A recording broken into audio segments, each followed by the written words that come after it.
موقف ميدو حتى اللحظه؟ لا، موقف ميدو يعني لحد ما احنا قاعدين مع بعض ميدو بره دائره حسابات نادي الزمالك تماما. هو بره مساله القيد في قائمه افريقيا، خلاص القيد اتقفل خلاص ب 27 لعيب خلاص بالنسبه لقائمه افريقيا اذا كان هيتشال منها.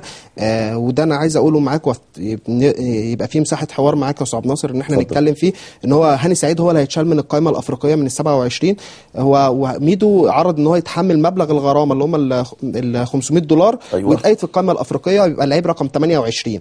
لكن هو من صفقه ميدو لحد دلوقتي غير موجوده في نادي الزمالك نهائي. هو الراجل جاي ابن من ابناء نادي الزمالك بيتفرج على نادي الزمالك وبيساند فرقته، لكن ميدو من ناحيه من الناحيه النظريه زي ما انت قلت كده هو مرشح ان هو يجي نادي الزمالك. طب قبل ما اقفل الملف ده معاك، الاستاذ ممدوح عباس ابدا تحمله لصفقه ميدو 6 شهور. المستشار جلال ابراهيم ابدا استعداد الزمالك.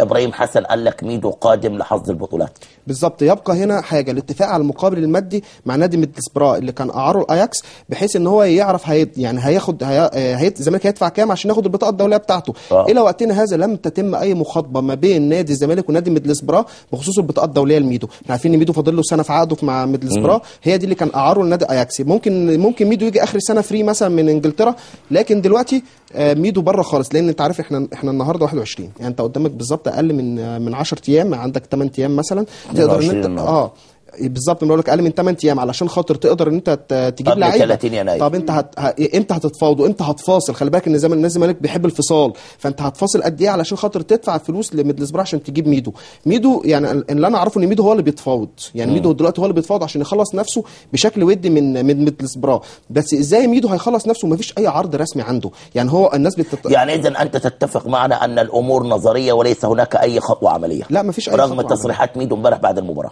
لا، ما هو ميدو دلوقتي بيعامل نفسه ان هو راجع مصر، بيأهل نفسه نفسيا ان هو يرجع يلعب في الدوري المصري. لكن هو ميدو لما قال ان هو يوقع 3 سنين ونص اللي هو نص السنه دي و3 سنين جايين، ده في نادي الزمالك. لكن انا بقول لك هو يبقى البطاقه الدوليه تيجي مصر ازاي؟ هو بالنسبه للمقابل المادي بتاعه الراجل قال لك انا عقدي زي عقد، يعني اللي اعرفه الاتفاق مع الاستاذ ممدوح عباس ان هو يشيل اول 6 شهور من عقد ميدو. بعد كده نادي الزمالك هيبدا هو اللي يدفع فلوس ميدو ال3 سنين اللي فاضلين. يعني هو الراجل بالنسبه للفلوس اللي هياخدها ميدو من نادي الزمالك مفيش خلاف عليها. يبقى الفلوس اللي هيدفعها نادي الزمالك لميدلسبرا في انجلترا عشان ياخد البطاقه الدوليه بتاعته. وممكن الموضوع ده يخلص النهارده بكره، لان احنا عارفين يا استاذ حسن برضو ان ميدو بيتعامل بعقليه احترافيه عاليه جدا. فهو يقدر ان هو عنده هو مدير اعمال بتاعه في انجلترا، مدير اعمال فاهم جدا، يقدر ان هو يخلص الامور بشكل ودي. حتى لو ميدو هيتحمل نفقات الصفقه بتاعته وعودته من انجلترا وما يكلفش خزينه النادي الزمالك اي حاجه. احنا عارفين ان خزينه الزمالك ما فيهاش اي سيوله دلوقتي نهائي ان هم يجيبوا ميدو او غيره.